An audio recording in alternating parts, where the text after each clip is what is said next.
there, welcome to my channel. So for today's video, I will be sharing with you all about emergency fund and what is really an emergency fund, why we really need to have an emergency fund, how much emergency fund should we really need, and how to really create a budget for it.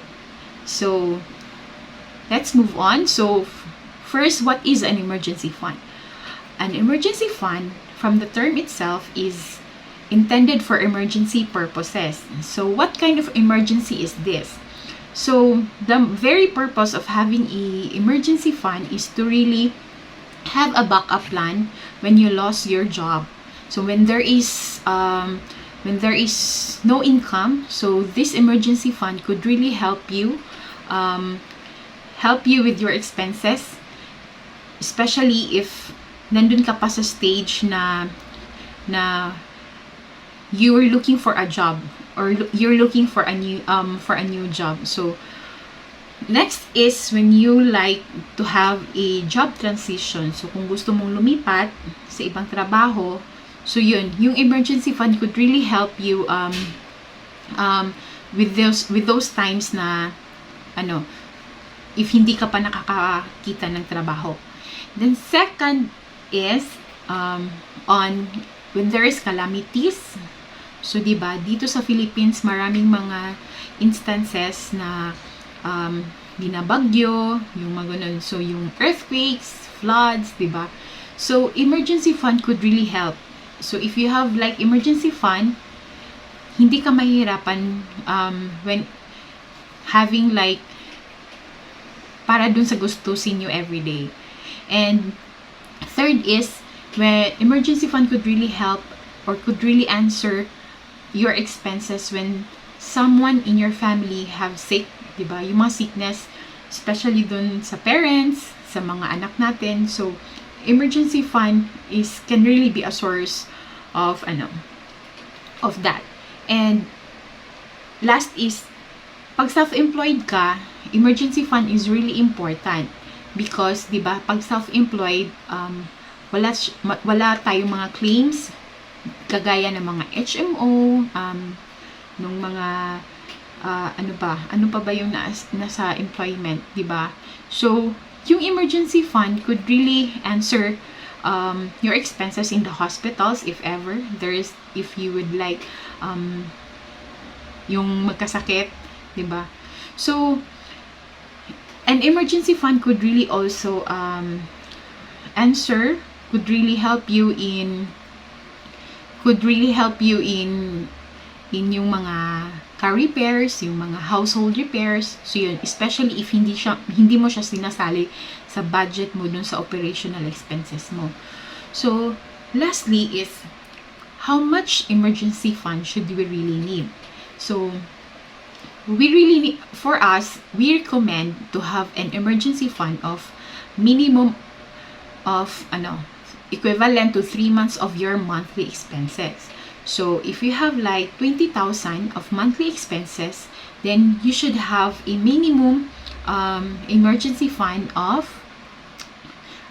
60,000 pesos. So the maximum naman is to really have like equivalent to 6 months of your monthly expenses. So with the same example, if you have 20,000 monthly expenses, so you should have a maximum of 120,000 of your emergency fund that you should build up. So how much or how to really create a budget for it? So diba, may shinare ako in my previous videos on how to really allocate or how to really budget your income. So it's like the 60, 20, and 20. So the 60 would be on the operational budget. The 20 would be on the security budget or saving for pay yourself first budget. And third is the buy all you want budget. So from there, saan siya pwede kunin yung emergency fund, diba? So if you want to really build up an emergency fund, you could like, if may extra dun sa 60% na operation budget mo, So, di ba, I encourage you to really list it down. Then, if you could identify na may sobra, so you could like allocate that for your emergency fund. Second thing is, another option pala is to really have like, kunin mo siya doon sa buy all you want na budget.